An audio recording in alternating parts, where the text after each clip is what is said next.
Hi നമസ്കാരം. നാട്ടാനച്ചന്തകളിൽ ആരെയും മോഹിപ്പിക്കുന്ന ഒരു ഗജവീരനായിരുന്നു ആലപ്പുഴയുടെ സ്വന്തം മുല്ലക്കൽ ദേവിയുടെ പുത്രൻ മുല്ലക്കൽ ബാലകൃഷ്ണൻ. അങ്ങനെ നമ്മെ വിട്ടുപോയിരിക്കുന്നു.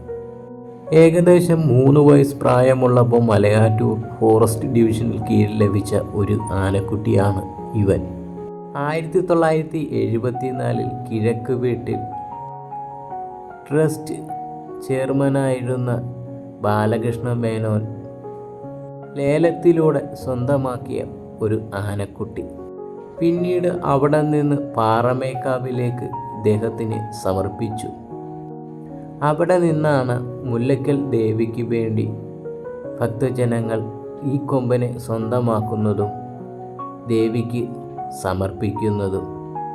കുറച്ച് കുസൃതിക്കാരനൊക്കെയാണ്, ആരെയും അങ്ങനെ പെട്ടെന്നൊന്നും വകവെക്കുന്ന സ്വഭാവക്കാരൻ കൂടിയല്ല നമ്മുടെ മുല്ലക്കൽ ബാലകൃഷ്ണൻ. ഇദ്ദേഹത്തിൻ്റെ ജീവിതത്തിൽ മറക്കാനാകാത്ത ഒരു വ്യക്തി എന്ന് പറയുന്നത് കളർകോട് മീനാക്ഷി അമ്മയാണ്. ഏത് മതപ്പാട് സമയത്തിനും മീനാക്ഷി അമ്മയ്ക്ക് അടുത്തു പോകാനും ഭക്ഷണം കൊടുക്കുവാനും സാധിക്കുമായിരുന്നു. എന്നാൽ ഒരു ദുർബല നിമിഷത്തിൽ ഈ മീനാക്ഷി അമ്മയുടെയും ജീവൻ നമ്മുടെ ബാലകൃഷ്ണനാൽ നഷ്ടപ്പെടുകയാണ് ഉണ്ടായത്.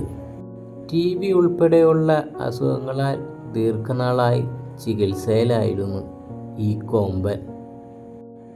10 വർഷത്തിലധികമായി മധു എന്ന ആനപ്പാപ്പാനാണ് ഇദ്ദേഹത്തിന് വഴി നടത്തിയിരുന്നത്. കൂടാതെ ഇദ്ദേഹം ഒരു ഒറ്റച്ചട്ടക്കാരൻ കൂടിയായിരുന്നു.